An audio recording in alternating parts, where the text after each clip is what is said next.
15장 1절부터 7절까지 말씀입니다.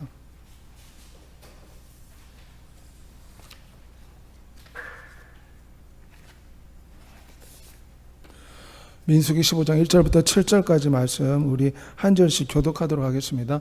여호와께서 모세에게 말씀하여 이르시되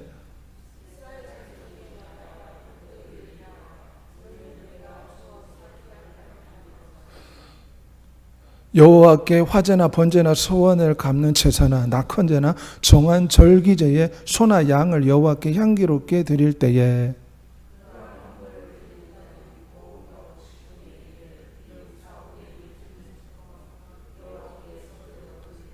번제나 다른 제사로 드리는 제물이 어린 양이면 전제로 포도주 4분의 1 신을 준비할 것이요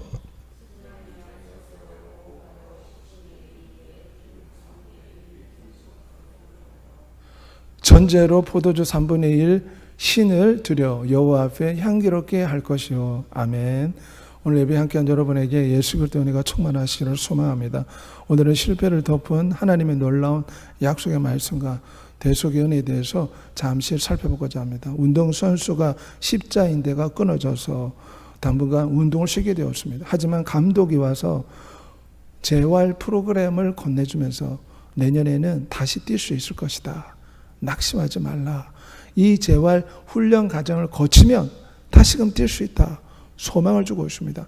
오늘 이스라엘 백성들이 하나님 앞에 크게 범죄하여 가나안 땅에 들어가지 못하게 되었다. 이 말씀을 들었을 때 백성들이 낙심했습니다. 하지만 그들에게 하나님은 또 새로운 소망의 말씀을 주시고 계십니다. 예레미야 29장 11절에 여호와의 말씀이라 너에게 향한 나의 생각은 재앙이 아니라 평안이요 장래의 미래의 소망과 희망을 주시는 것이라. 오늘 본문에 보면 이스라엘 백성들이 하나님 앞에 원망하다가 1세대 모든 이스라엘 백성들이 광야에서 죽게 될 것이다. 이런 하나님의 심판의 말씀을 듣고 그들이 절망하고 있을 때에 하나님께서 그들에게 장래의 소망의 말씀을 주셨습니다. 이스라엘 자손에게 말하여 그들에게 이르라. 너희는 내가 주어 살게 할 땅에 들어가서 14장에는 이스라엘 백성들이 광야에서 살게 되고 1세대 사람들은 가나안 땅에 들어가지 못할 것이다. 이 말을 하시고 난 후에 하나님께서는 다시금 모세를 통해서 너희들이 가나안 땅에 들어가 살게 될 때에 이런 희망의 말씀을 던져주고 있습니다. 비록 1세대 모든 이스라엘 백성들은 하나님께 의도적으로 원망 불평하다가 고의적으로 하나님을 배신하다가 하나님께 심판을 받았지만 그 후손들은 다시금 이 가나안 땅에 돌아오게 될 것이다.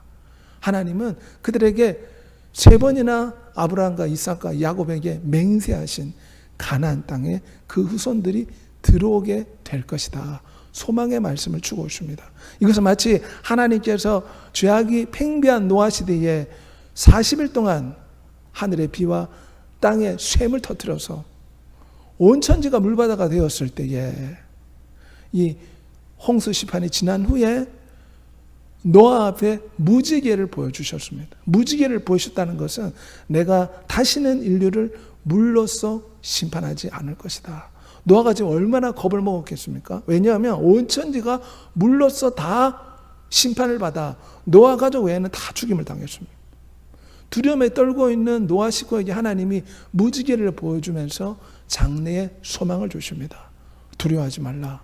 내가 다시는 물로써 이 세상을 심판하지는 않을 것이다.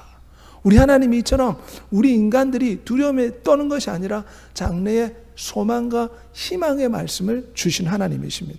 하나님께서 아브라함에게 무엇이라 말했습니까? 창세기 20장 4절에 너 자손 할아버지 아기를 낳지 못하는 할아버지한테 하늘의 별과 같이 너 자손이 번성하게 되고 너의 자손이 이 모든 땅을 차지하게 될 것이다.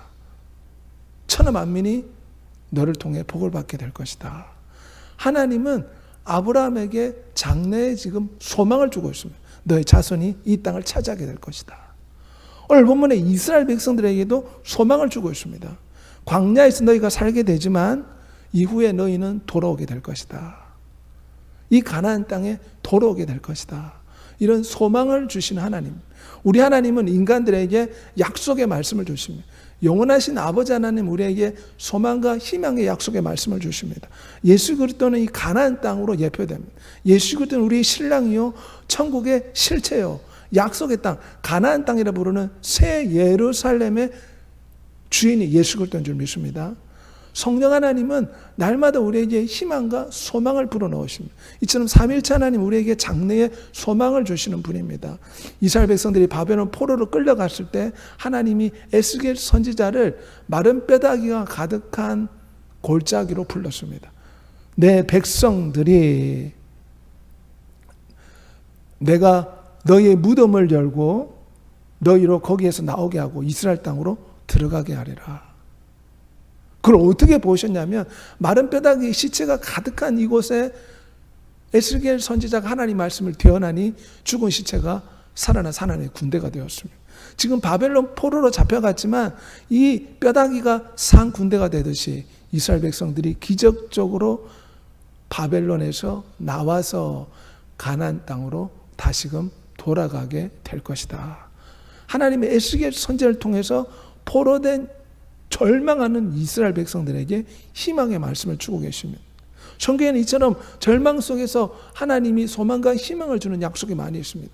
예레미야 선지자에게 무엇이라 말했습니까? 예레미야 29장에 너희가 바벨론 포로되어 잡혀갈 것이지만 70년 후에 돌아오게 될 것이다. 소망을 주십니다. 하박국 시대에 이스라엘 사람들이 난장판처럼 엄청난 죄악 가운데 살았습니다. 하나님은 이 이스라엘 백성을 심판하시겠다. 그와 함께 하나님이 약속을 주십니다. 이 백성을 내가 회복시켜 줄 것이다.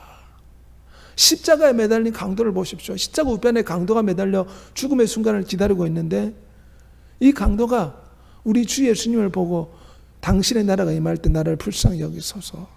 이 믿음의 말을 건넸을 때 우리 주님께서 십자가 우편에 있는 강도에게 하신 약속의 말씀이 있습니다. 너가 잠시 후에 나와 함께 낙원의 천국에 있을 것이다. 지금 죽어가는 절망 가운데 있는 이 강도에게 하나님께서 천국의 영생의 소망의 약속을 주시고 있습니다. 이처럼 우리 하나님께서는 지금 우리가 상황이 절망 가운데 있을지라도 소망과 희망의 말씀을 붙잡고 일어서기를 원하신다는 것을 믿는 여러분이 되시기를 소망합니다. 우리 하나님은 이처럼 희망을 주십니다. 누가복음 15장에 탕자가 둘째 아들이 집을 나간 후에 허랑방탕하게 살았습니다. 아버지가 준 재산을 가지고 여자와 함께 향락을 즐기고 방탕하게 살다가 돈을 다 소모하고 돼지 지엽 열매를 먹다가 아버지에게 돌아가야겠다. 그랬더니 누가복음 15장에 아버지가 둘째 아들을 꾸짖은 것이 아니라 달려가서 끌어안고 입을 맞추고 잔치를 벌였습니다. 이것이 아버지의 마음인 줄 믿습니다. 지금 우리의 상황이 경제적으로나 여러 가지 육체적인 장애나 질병으로 인해서 이 둘째 아들 같은 상황일지라도 우리는 소망을 가지고 영원한 아버지께 우리의 신랑 되신 예수 그리스도께 소망을 주시는 성령 하나님께 달려가야 될 줄 믿습니다. 그러면 우리에게 희망이 생기고 꿈이 생기고 소망이 생깁니다. 둘째 아들에게 필요한 것은 아버지께 돌아가는 것입니다. 우리에게 필요한 것이 무엇입니까? 영원한 창조주께 돌아가 부르짖어 기도해야 될 줄 믿습니다. 그러면 우리의 지금 억울하고 원통하고 힘든 상황이 이 둘째 아들이 아버지를 통해서 소망을 경험한 것처럼 우리 인생에 쨍하고 해뜰 날 놀라운 축복의 날이 돌아오게 될 줄 믿습니다. 유명한 A.W. 토저 목사님은 하나님이 약속하신 말씀은 반드시 이루어진다. 그렇지만 우리의 시간표, 인간의 시간표가 아니라 하나님의 시간표에 따라 반드시 이루어진다. 우리는 하나님께 간구한 것이 당장 이루어지기를 바라고 있습니다. 하지만 하나님이 약속하신 것은 하나님의 시간표에 따라 이루어진다. 하나님이 거절한 게 아닙니다. 아직 우리의 기도의 분량이 차지 않아서 아직 하나님의 시간표가 안 되었기 때문에 잠시 유보되는 것이지. 다니엘도 21일 동안 유보되었지만 결국은 주의 천사가 내려와서 응답을 주지 않았습니까? 마찬가지로 우리가 불의한 재판장 앞에 선 가부처럼 하나님의 약속한 말씀은 반드시 이루어진다. 낭망하지 말고 부르짖어 기도하여 응답받는 우리 모두가 되어야 될 줄 믿습니다. 절망 가운데 있을 때, 어려운 문제 가운데 있을 때 우리는 약속의 말씀을 묵상해야 됩니다. 여호수아 갈렙이 말씀을 붙잡고 밥이다 먹이다 이러면 믿음의 말을 외쳤지 않습니까? 지금 내 상황이 절망 가운데 있을 때 약속의 말씀을 붙잡는 여러분이 되시길 바랍니다. 세상의 뉴스는 자꾸 절망을 주고 두려움을 주고 공포를 줍니다. 하지만 우리 하나님은 소망과 희망을 주십니다. 그러므로 세상의 뉴스를 듣기보다 주의 말씀, 소망과 희망의 약속의 말씀을 묵상하고 붙잡는 여러분이 되시길 소망합니다. 절망보다 찬양과 감사와 희망을 선택해야 됩니다. 사람들은 어려운 일 만났을 때 절망을 선택합니다. 요즘은 사람들이 자기 자신을 이기지 못하기 때문에 조금만 사람들이 비난하고 정죄하면 혈기를 참지 못합니다. 그래서 엄청난 죄가 지금 저질러지고 있습니다. 이러한 상황 가운데 우리는 절망을 선택하지 말고 희망과 찬양과 감사를 선택한 여러분이 되시기를 우리 주 예수 그리스도 이름으로 소원하며 축복합니다. 하나님 이스라엘 백성들에게 희망의 말씀을 주십니다. 그리고 가나안 땅에 들어가면 먼저 하나님께 향기로운 화제를 드려라. 이 화제는 것은 제물을 불에 태워서 바치는 제사를 화제라고 부릅니다. 그런데 오늘 본문에 보면 이것이 여호와께 향기로운 제사가 된다. 향기로운 화제가 된다. 이렇게 말씀하고 있습니다. 그래서 이스라엘 백성들에게 가나안 땅에 들어가면 반드시 하나님 앞에 불로 태워 바치는 제사를 드려라. 이것이 하나님의 마음을 기쁘게 한다. 노아가 거대한 방주에서 나온 후에 가장 먼저 한 일이 무엇입니까? 창세기 8장 20절에 노아가 여호와께 제단을 쌓고 모든 정결한 짐승과 새 중에서 제물을 취하여 번제로 제단에 드렸더니 여호와께서 그 향기를 받으셨다. 아벨이 하나님 앞에 어린 양으로 제사를 드렸더니 여호와께서 향기롭게 받으셨다. 우리 하나님은 우리가 믿음으로 하나님 앞에 정성스럽게 제사를 드릴 때 하나님이 그걸 받으신다는 것입니다. 이 화제에는 세 가지가 있습니다. 짐승을 죽이고 피를 뿌리고 짐승을 태워서 바치는 번제가 있습니다. 또한 곡식을 태워서 바치는 소제가 있습니다. 또한 포도주 같은 것을 제단에다 붓고 거기에 불을 붙이는 전제가 있습니다. 이스라엘 백성들이 가나안 땅에 들어가면 이런 불로서 제사 드리는 화제를 하나님 앞에 드리면 하나님이 향기롭게 기쁘게 받고 백성들의 죄를 덮어주겠다. 이 번제는 무엇을 상징합니까? 십자가에서 몸짓고 피 흘리신 예수 그리스도를 상징합니다. 소제는 고운 가루가 빻아져서 이것을 불에 태우는 것처럼 주님께서 십자가에서 깨어진 걸 상징합니다. 이 소제는 또한 곱게 빻아졌다는 것은 순종을 상징합니다. 죽기까지 순종하신 예수 그리스도를 하나님 앞에 올려드릴 때 하나님이 우리를 기쁘게 받을 줄 믿습니다. 이 전제는 포도주를 붓는 것인데 주님은 6월절 되기 전에 제자들과 함께 성만찬을 이뤘을 때 포도주를 따르면서 이것은 너희를 위해 흘리는 나의 피다. 그래서 구약시대에 포도주를 붓고 불로 태우는 이 전제는 예수 그리스도의 피를 상징합니다. 이처럼 예수 그리스도의 살과 예수 그리스도의 피를 우리가 하나님 앞에 화제를 바치듯이 주님께 바치면 하나님이 기뻐한다는 것입니다. 우리 인간은 늘 생각과 마음과 행동으로 죄를 짓고 하나님이 기뻐하지 않는 많은 것들을 행합니다. 하지만 우리는 번제와 소제와 전제로 예표된 예수 그리스도를 앞장서야 될 줄 믿습니다. 늘 예수 그리스도의 피를 앞장서야 됩니다. 예수 그리스도의 살을 앞장서야 됩니다. 주님 앞에 이 예수 그리스도를 화목제물, 속죄제물, 번제와 소제와 전제로 아버지 하나님께 드리니 내 죄를 덮어주시고 용서해 주십시오. 아버지 하나님이 받으시는 유일한 제물은 예수 그리스도이십니다. 우리는 늘 예수 그리스도의 피를 의지해서 살아가야 될 줄 믿습니다. 그럼 하나님이 예수 그리스도를 향기로운 제물로 받으시고 우리를 용서해 주십니다. 축복을 베풀어 주십니다. 민수기 15장에 하나님께 드리는 화제는 이방이나 유대인이나 차별이 없다 말씀하고 있습니다. 여호와께 향기로운 화제를 드릴 때는 타국인이나 같은 율례인이 여호와 앞에 동일하니라. 하나님 앞에 불태워 바치는 이 화제는 차별이 없습니다. 예수 그리스도의 십자가는 유대인과 이방인을 하나 되게 한 줄 믿습니다. 누구나 힌두교인이나 무슬림이나 이 십자가 앞에서는 동일하게 죄상을 받고 하나님의 은총을 받습니다. 에베소 5장 2절에 예수 그리스도는 우리를 위해 자신을 버리사 향기로운 제물과 희생 제물로 하나님께 드렸다. 구약 시대에 하나님께 드리는 화제가 여호와께 향기롭다 표현하는데 에베소 5장에는 예수 그리스도가 향기롭다. 향기로운 제물이다. 그럼 우리는 향기로운 제물이신 예수 그리스도를 날마다 드려야 될 줄 믿습니다. 그럴 때 우리의 인생이 열립니다.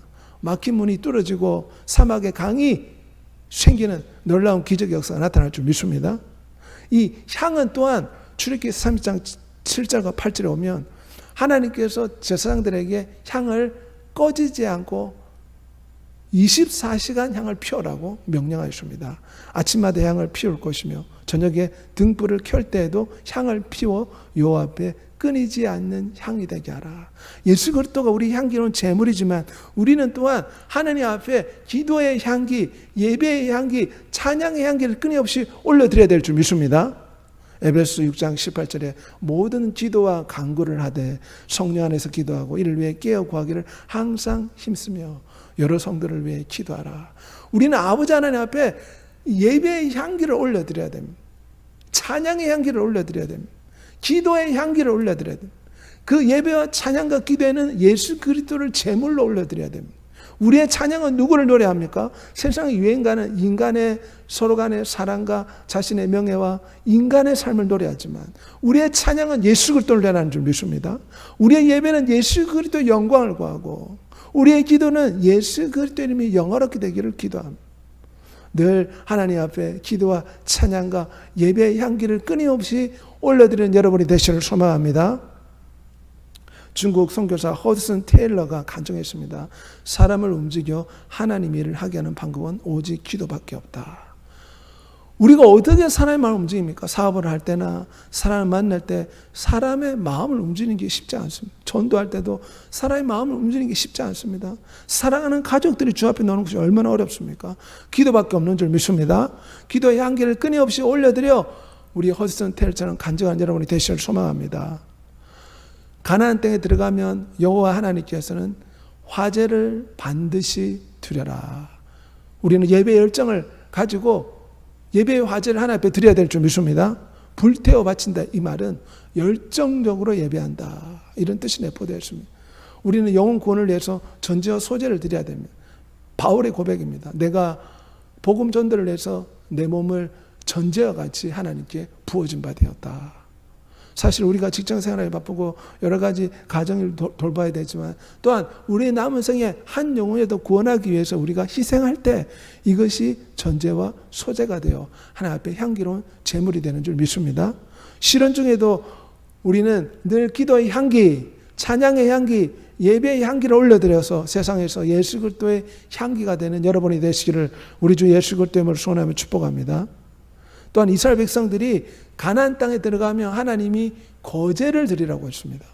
거제는 무엇이냐면 흔들어서 높이 올려드리는 제사를 뜻합니다. 21절에 오면 너희의 처음 익은 곡식 가루를 먹을 때에 여호와께 그 곡식 가루를 곱게 빻아서 거제로 드려라. 높이 올려서 흔드는 것이 거제입니다. 하나님께서는 이 제사의 방법을 지정하셨습니다. 그리고 제사장은 첫 열매를 하나님 앞에 흔들어서 바치는 거제를 반드시 드려야 했습니다. 레위기 7장 32절에 보면 희생 제물 중에 우편 넓적다리를 거제로 드려라. 거제로 드린다 이 말은 제물을 높이 하나님 앞에 올려들어서 흔드는 걸 뜻합니다. 그런데 이 거제는 무엇을 상징하냐면 하늘에서 이 땅에 내려오신 예수 그리스도를 상징합니다. 요한복음 6장 51절에 나는 하늘에서 내려온 살아있는 떡이니 사람이 이 떡을 먹으면 영생하리라. 내가 줄 떡은 곧 세상의 생명을 위한 내 살이다. 제사장들이 소재와 고기를 흔들고 높이 손을 들고 흔들어서 여호와 앞에 거제를 바친 것은 예수 그리스도가 우리의 참 양식이 되신다는 걸 상징합니다. 또한 이 거제를 드릴 때 반드시 소금을 쳐라. 민수기 18장 19절에 여호와께 거제로 드리는 모든 성물은 여호와 앞에 변하지 않은 소금을 치는데 이것은 영원히 변치 않는 소금 언약이라 부릅니다. 그래서 거제를 드릴 때는 반드시 소금을 쳐서 이것이 영원한 하나님 앞에의 제사, 언약의 제사가 된다는 것을 백성들에게 가르치고 있습니다. 내 하나님의 언약의 소금을 빠뜨리지 말라. 모든 예물에 소금을 드릴지라. 소금은 변하지 않는 특성을 상징합니다. 하나님께서 다윗에게 무엇이라 했습니까? 이스라엘 하나님 여호와께서 소금 언약으로 이스라엘 나라를 영원히 다윗과 그 자손에게 주신 것이라. 이 소금 언약을 치라 이 말은, 제물에 소금을 쳐라 이 말은 하나님의 이 약속의 말씀은 영원히 변치 않는다. 그런데 이 소금 언약은 바로 다윗에게 주신 메시아 언약을 뜻합니다. 그래서 구약에서 소금을 쳐라 이 말은 예수 그리스도가 우리의 속죄제물, 희생제물, 화제가 될 뿐만 아니라 우리 죄를 구원하는 메시아가 되고 다윗의 후손으로 오지만 만왕의 왕, 만주의 주가 되실 것이다. 그걸 상징합니다. 나는 그의 나라 왕위를 영원히 견고하게 하리라. 이것이 소금 언약에 내포된 뜻입니다. 그래서 구약에는 하나님 앞에 제물을 줄 때 소금을 뿌렸습니다. 이 소금은 영원히 변치 않는 어제나 오늘나 영원토록 동일하신 예수 그리스도의 왕권을 상징합니다. 또한 거제는 손을 높이 들어서 하나님 앞에 제물을 올려드리지 않습니까? 예수 그리스도는 높이 들린 거제와 같습니다. 높이 들리셨기에 온 세상이 구원의 향기를 맡을 수 있다. 마틴 루터가 이야기했습니다. 주님은 정말 십자가에 죽고 높이 들려서 거제같이 부활 승천하였습니다. 그뿐만 아니라 우리 믿는 자들이 이런 거제의 삶을 살기 원하십니다. 허물로 죽은 우리를 예수 그리스도와 함께 살리셨고 또 함께 일으키사 예수 그리스도 안에서 함께 하늘에 앉히셨다. 이 말은 이 세상 사람들은 어떻게 보면 땅만 바라보고 저급한 삶을 살고 있습니다. 왜냐하면 이 땅의 삶이 전부라고 생각합니다. 죽으면 끝이라고 생각합니다. 하지만 우리 성도들은 거제의 삶을 살고 있습니다. 거제는 손을 높이 들었다. 주님께서 부활 승천한 걸 상징합니다. 믿는 자들은 승천의 삶, 하늘의 삶, 높이 들린 삶을 살기 원하십니다. 다른 말로 하면 세상 사람들과 구별된 삶을 살기 원하십니다. 제가 기도하다가 꿈을 꾸면 항상 제가 높은 곳에서 거주하는 그런 꿈을 꿉니다. 우리 성도들은 어떻게 보면 세상 사람들보다는 구별된 거제의 삶을 살고 있습니다. 로렌스 형제의 간증인데 수도원에 주방장으로 들어왔습니다. 이분이 간증한 것은 예배당에서 무릎을 꿇고 있는 시간이나 주방에서 후라이팬을 닦는 시간이나 다르지 않다. 나는 언제나 하나님의 임재를 체험하며 감사 찬양이 사무친다. 예배와 찬양을 우리가 하나님 앞에 예배당에서만 누릴 뿐만 아니라 삶의 현장에서 거제의 삶을 살고 있다는 것입니다. 거제의 삶이라 이 말은 높이 들려진 삶, 세상 사람들과 구별되는 기쁨의 삶, 거룩한 삶, 세상 사람들과 구별되는 크리스찬의 삶을 뜻합니다. 초대교회 성도들을 보십시오. 그들은 순교 앞에서도 기뻐하고 즐거워했습니다. 정말 그 당시 로마 사람들과 완전히 구별되었습니다. 그들의 삶이 구별되었기에 그리스도인이라는 별명을 그들에게 주어졌습니다. 그리스도인들은 세상 사람들과 다르다. 높이 들린 삶, 거제의 삶을 살고 있었습니다. 주님이 하늘 높이 승천하듯이 우리 성도들은 세상과 구별된 삶을 살아야 될 줄 믿습니다. 세상 사람들은 돈만 주면 살인도 저지르고 간음도 하고 어떤 짓이든 다 합니다. 정말 저급한 삶을 살고 있습니다. 그리고 우리나라 정치를 보십시오. 세계 정치를 보면 정치인들은 자신의 명예를 지키기 위해서 언론을 통제하고 약육강식의 원리에 따라서 어떤 행동도 서슴지 않고 저지릅니다. 이러한 시대에 우리는 이 세상 사람들을 본받지 말고 우리가 거제의 삶을 살다가 영원한 천국에 이르러야 될 줄 믿습니다. 너희가 예수 그리스도와 함께 다시 살리심을 받았으면 위의 것을 찾으라. 거기는 그리스도께서 하나님 우편에 앉아 계시느니라. 위의 것을 생각하고 땅의 것을 생각하지 말라. 그렇다고 이 세상에서 우리가 직장에 다니고 돈을 벌기 위해서 노력하고 애쓰지 말라 그런 뜻이 아닙니다. 이 말은 항상 우리가 직장에서 일을 할 때나 사람들을 만날 때나 밥을 먹을 때나 삶의 초점, 행동의 초점, 말의 초점, 삶의 이유가 예수 그리스도가 된다는 것입니다. 위의 것을 찾으라. 늘 말씀과 기도를 붙잡고 살아야 될 줄 믿습니다. 그래서 우리의 생각이 이 세상 사람들의 깊이 오염되지 않도록 늘 말씀과 기도로 살아가는 여러분이 되시기를 소망합니다. 그뿐만 아니라 거제의 삶은 예수 그리스도의 재림을 기다리는 삶입니다. 복스러운 소망과 우리의 크신 하나님 구주 예수 그리스도의 영광이 나타나심을 기다린다. 하늘 높이 승천하신 예수 그리스도는 거제같이 올라가신 예수 그리스도는 이 땅에 다시 내려오십니다. 그러므로 우리는 다시 오시는 예수 그리스도를 위해서 하늘의 재물을 쌓고 헌신하고 노력하고 애써서 천국 혼인잔치에 참여하는 슬기로운 다섯처녀처럼 되어야 될 줄 믿습니다. 거제는 높이 들린 예수 그리스도를 상징합니다. 믿음이 좀 온전케 하신 높이 들린 예수 그리스도를 날마다 바라보는 여러분이 되시길 바랍니다. 이 거제는 넓적다리를 높이 올렸다. 사람이 먹는 이 곡식을 높이 올렸다. 이 말은 예수 그리스도가 우리의 양식이 되신다. 그걸 상징합니다. 높이 올렸다 이 말은 세상과 구별된 삶을 상징합니다. 우리는 거제인 예수 그리스도를 삶에서 날마다 체험하는 믿음의 삶을 사는 여러분이 되시기를 우리 주 예수 그리스도의 이름으로 소원하며 축복합니다. 이제 다 같이 기도하겠습니다. 이스라엘 백성들은 하나님 앞에 고의적으로 밤새 원망하다가 가나안 땅에 들어가지 못한다는 하나님의 말씀을 받았습니다. 크게 절망할 때 하나님은 또 다른 약속의 말씀을 주십니다. 절망하지 말라. 장래의 소망을 주십니다. 가나안 땅에 너희 후손들이 들어갈 것이다. 그때에 화제와 거제를 하나님 여호와께 바쳐라. 그럼 너희들을 축복해 주겠다. 우리도 마찬가지입니다. 지금 문제와 시련과 질병과 장애가 있을 때 하나님은 소망의 말씀, 희망의 말씀을 붙잡아라. 그리고 화제이신 예수 그리스도의 살과 피를 의지하고 거제인 예수 그리스도를 붙잡고 살아가라. 그래야 내가 너희들을 향기로운 제물로 받듯이 축복해 주겠다 말씀하고 있습니다. 이 실패에서 일어서고 이 좌절에서 일어나 예수 그리스도를 붙잡을 때, 화제와 거제와 소재로 붙잡을 때 우리의 삶에 놀라운 축복이 넘쳐날 줄 믿습니다. 이런 역사 있게 해달라고 주의 주고 다 같이 통성으로 기도하겠습니다. 주여